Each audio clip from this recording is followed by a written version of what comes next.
Welcome to Securities Markets. This module follows a security from the moment a firm decides to raise capital through the moment an investor's trade settles. We will separate primary from secondary markets, trace the IPO process, compare trading venues and order types, and calculate the effects of margin and short selling. We will also examine how electronic trading, market safeguards, and regulation shape execution quality. Several examples have been updated from the original chapter, including the U.S. move to T+1 settlement and today's alternative uptick rule.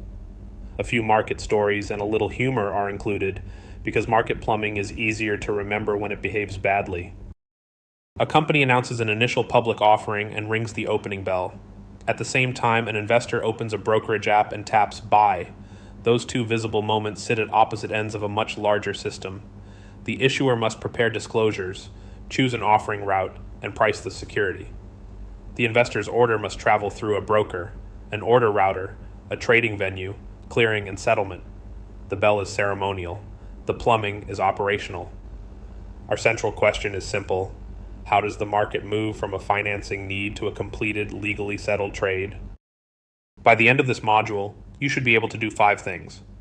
First, distinguish primary and secondary transactions and compare private and public financing. Second, explain how a traditional IPO is prepared, marketed, priced, and open for trading. Third, compare market structures, venues, and order types, including the trade-off between execution certainty and price control. Fourth, calculate leverage, margin ratios, margin call thresholds, and short sale equity.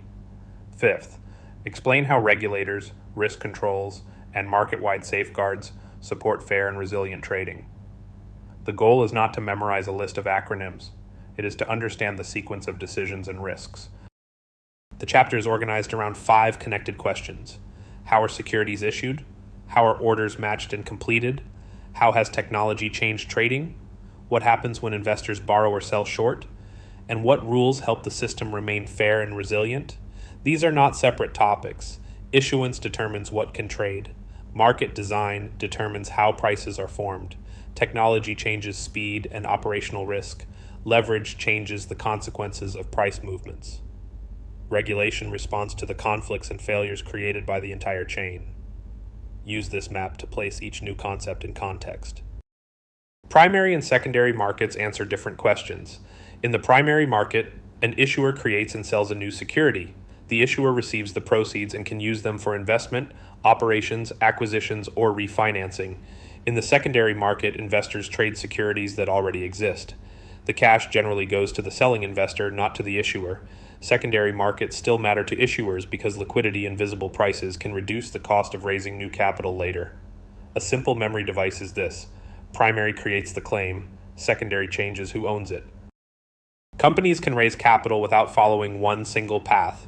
A private placement sells securities to a limited group under an exemption from public registration. A traditional IPO combines registered disclosure, underwriting, marketing, allocation, and an exchange opening. A direct listing primarily creates public trading for existing shares, and depending on the structure, may also include a primary capital raise. A SPAC begins as a public shell company and later combines with an operating company. The routes differ in cost, disclosure, pricing, dilution, and investor access. Going public is not one event, it is a set of choices about financing and market access. A traditional IPO is a sequence rather than a ceremony.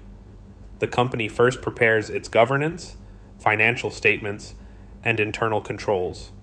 It then files a registration statement and prospectus, responds to review comments, and works with underwriters on marketing. During the roadshow and book building process, underwriters gather indications of demand. The company and underwriters then set the offering price and allocate shares. Finally, the exchange conducts an opening process and continuous trading begins. After the IPO, the company becomes subject to ongoing reporting and listing obligations. The opening bell is the finish line for the offering process and the starting line for public company life. Different participants have different responsibilities in an IPO. The issuer provides information, chooses the capital structure, and bears disclosure obligations. Underwriters advise on timing and price, distribute shares, and may commit capital. The SEC reviews the registration filing for compliance with disclosure requirements, but that review is not an endorsement of the investment. The exchange applies listing standards and manages the opening auction. Investors evaluate the prospectus, price, risks, and governance. The market works only when these roles remain distinct. A regulator is not a rating agency, and an underwriter is not a guarantee against losses. IPO pricing balances uncertainty and demand. Underpricing can create a first-day pop, which rewards allocated investors, but leaves less cash with the issuer than a higher offer price would have raised.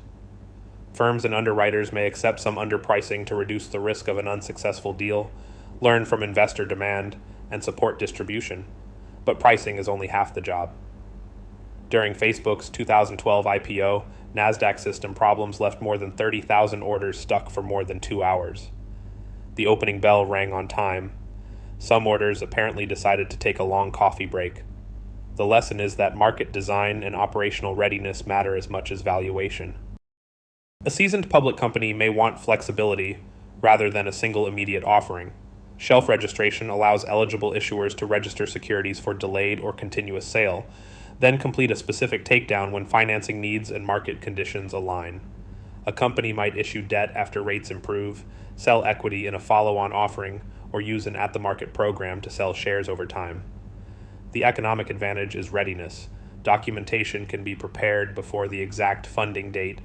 The trade-off is that investors must evaluate each prospectus supplement and the potential dilution, leverage, or refinancing purpose of the specific offering.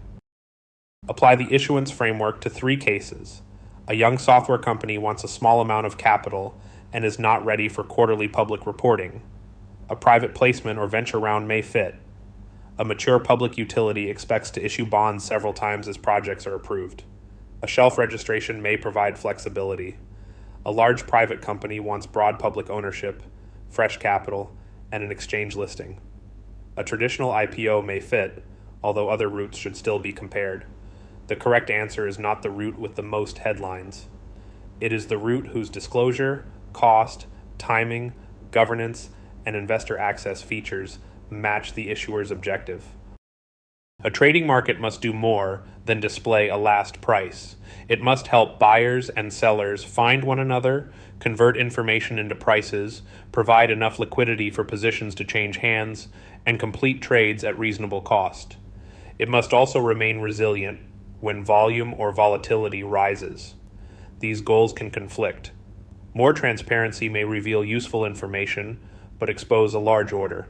Faster trading may tighten spreads, but increase the consequences of a control failure. Good market design therefore balances liquidity, price discovery, fairness, and resilience, rather than maximizing one measure in isolation.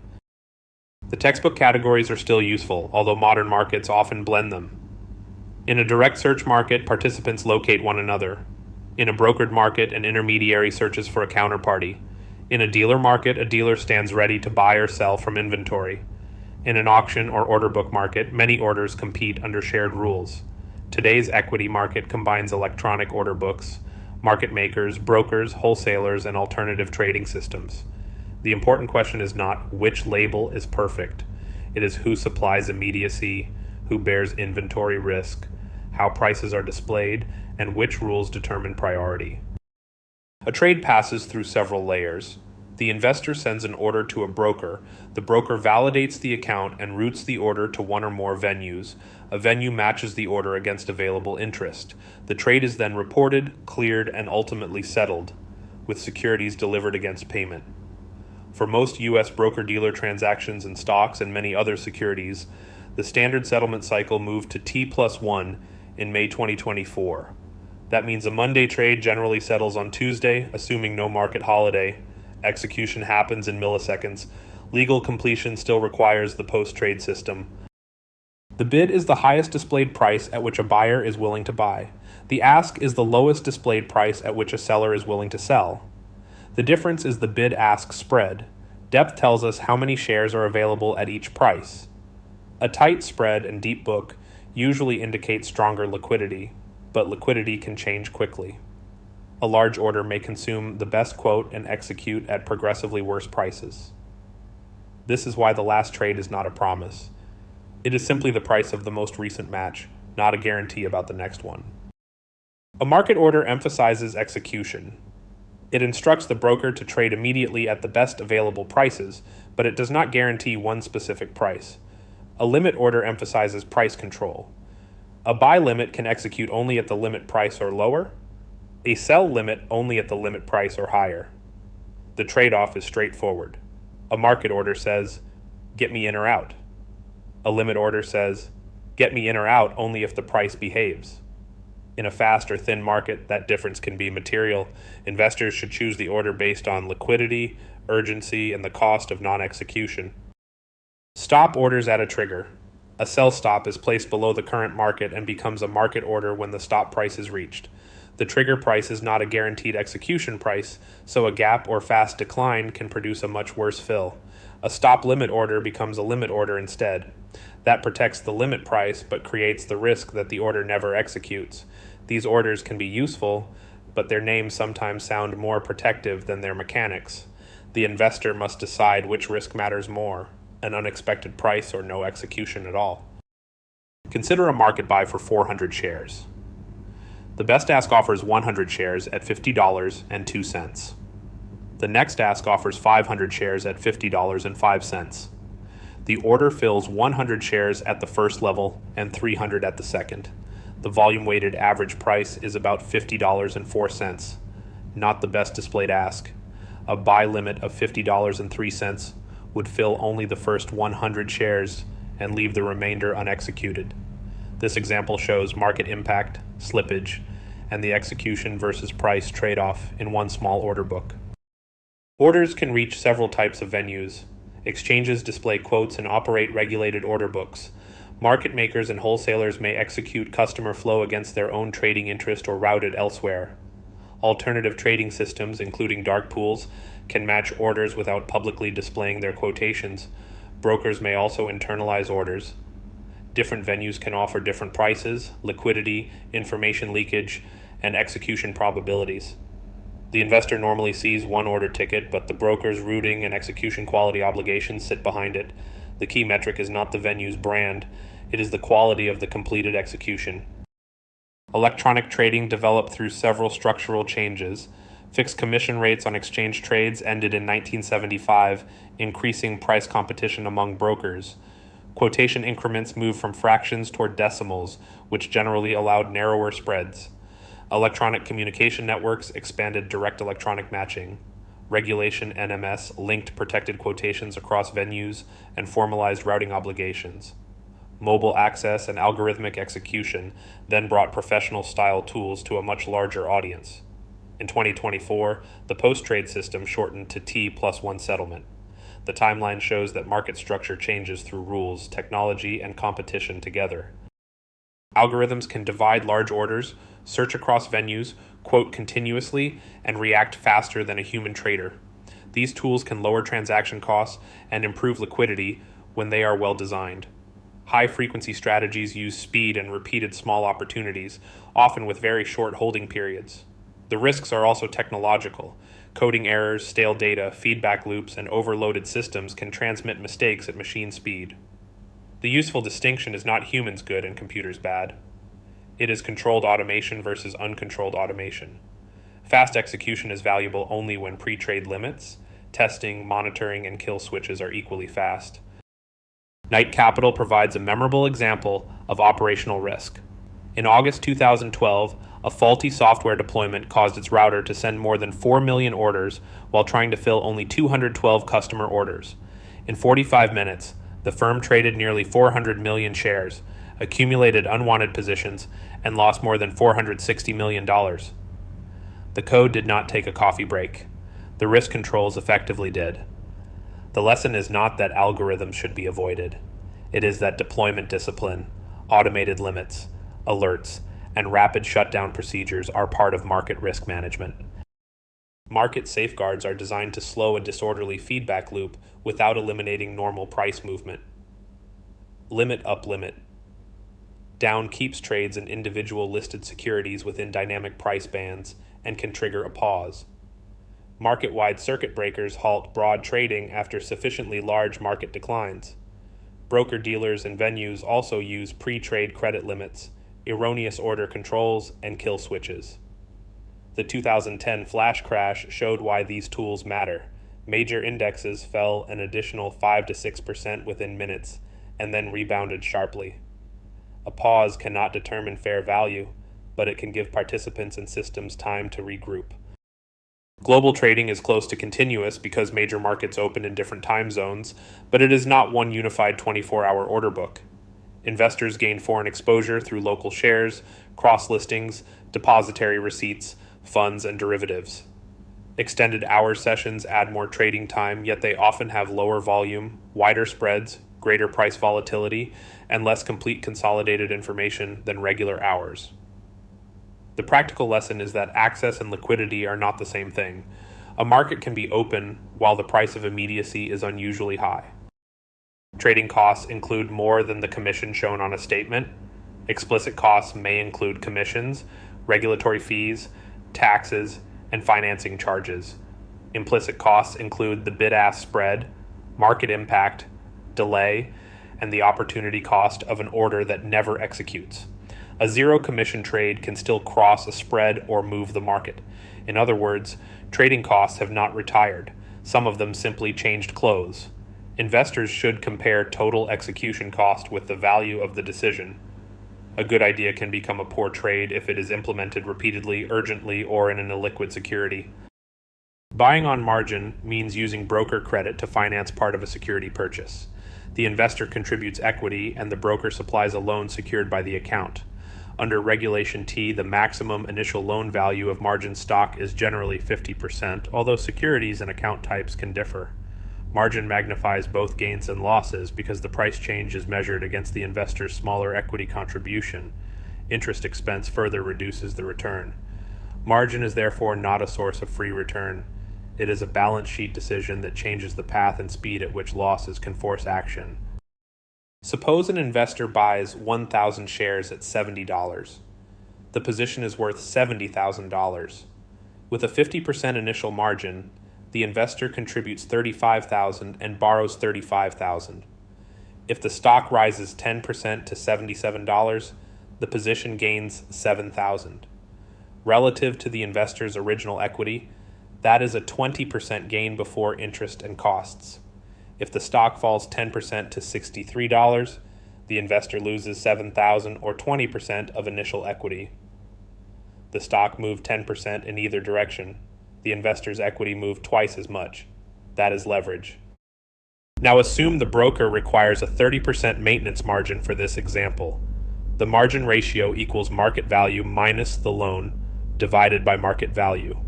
With a $35,000 loan, the threshold occurs when market value equals $50,000 or $50 per share for 1,000 shares. At that point, equity is $15,000, exactly 30% of market value. To restore a 50% equity level, the investor would need to add $10,000. A margin call is not the broker checking on your feelings. It is a demand for collateral, and the broker may liquidate positions if the deficiency is not cured. A short sale reverses the usual sequence.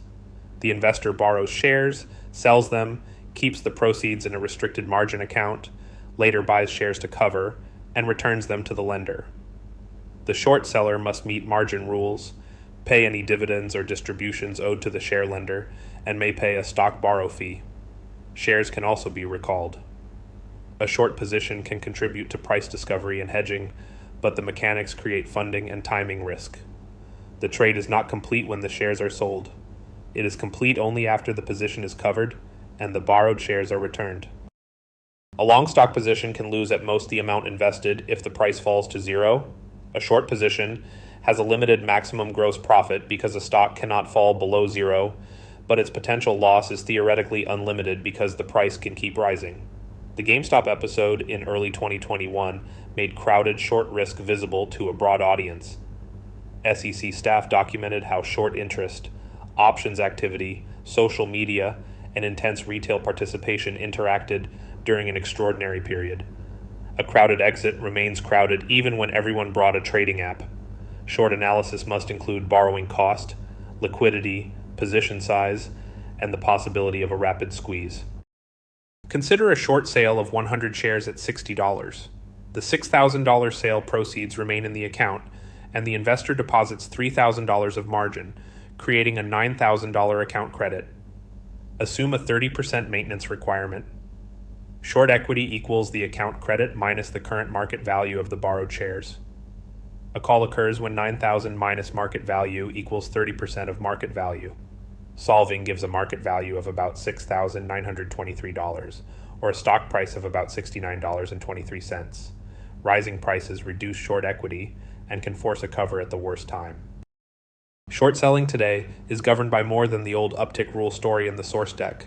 Regulation SHO includes locate and delivery requirements designed to address failures to deliver. Rule 201, often called the alternative uptick rule, activates after a listed stock falls at least 10% from the prior close. Once triggered, covered short sales generally must be priced above the current national best bid for the rest of that day and the next day. Brokers may also impose higher house margin requirements or restrict hard-to-borrow securities. The rules do not eliminate short selling. They shape how it is financed and executed. Market oversight is shared. The SEC writes and enforces federal securities rules, oversees exchanges, broker-dealers, clearing agencies, and self-regulatory organizations, and reviews public company disclosures. FINRA supervises member broker-dealers and administers conduct and financial responsibility rules. Exchanges enforce their listing and trading rules. Clearing agencies manage post-trade obligations and counterparty risk. Brokerage firms maintain their own supervision, margin, routing, and technology controls. Futures markets also involve the CFTC and futures self-regulatory structure. No single institution runs the entire market. Resilience depends on coordinated responsibilities and clear accountability. Securities regulation focuses on information, conduct, and market integrity. Public companies must provide required disclosures, and material information should reach investors through lawful channels rather than selective advantage. Fraud and manipulation are prohibited. Unlawful insider trading can arise when someone trades on material non-public information in breach of a duty or through misappropriation. Brokers also face duties involving customer protection, supervision, and execution quality. Rules cannot remove uncertainty or guarantee fair prices. Their purpose is to make competition depend more on analysis and risk-bearing and less on deception, hidden conflicts, or abuse of market access. Apply the framework to 4 decisions. An investor needs immediate execution in a highly liquid stock and accepts small price uncertainty. A market order may fit. An investor wants a thinly traded stock but will not pay above a stated price. A limit order may fit. An investor wants an exit trigger, but understands that the fill price may gap. A stop order may fit. A seasoned public company wants flexibility to issue debt when rates and project timing align. Shelf registration may fit. Each answer depends on the stated objective. Change the urgency, liquidity, or tolerance for non-execution, and the best tool may change. Pause and answer 4 questions. 1. In which market does the issuer receive the sale proceeds? 2. Which order protects a price but may not execute? 3. With a fixed margin loan, what happens to the margin ratio when the stock price falls? 4. Why can a short position lose more than the original margin deposit? The answers are 1. The primary market. 2. A limit order. 3. The margin ratio falls because equity absorbs the decline while the loan remains. 4. The stock price can rise far above the short sale price, while the position must eventually be covered, and may also incur borrow fees and dividends. Carry forward 6 ideas. Primary markets create and finance new claims. Secondary markets provide liquidity and price discovery. An IPO combines disclosure, pricing, allocation, and operational execution. Order types trade execution certainty against price control. The bid-ask spread, depth, and market impact are real trading costs even when commissions are zero. Technology can improve liquidity and also transmit errors at machine speed. Margin and short selling change the balance sheet, not merely the return forecast. Finally, regulation is distributed across public agencies, self-regulatory organizations, venues, clearing agencies, and firms.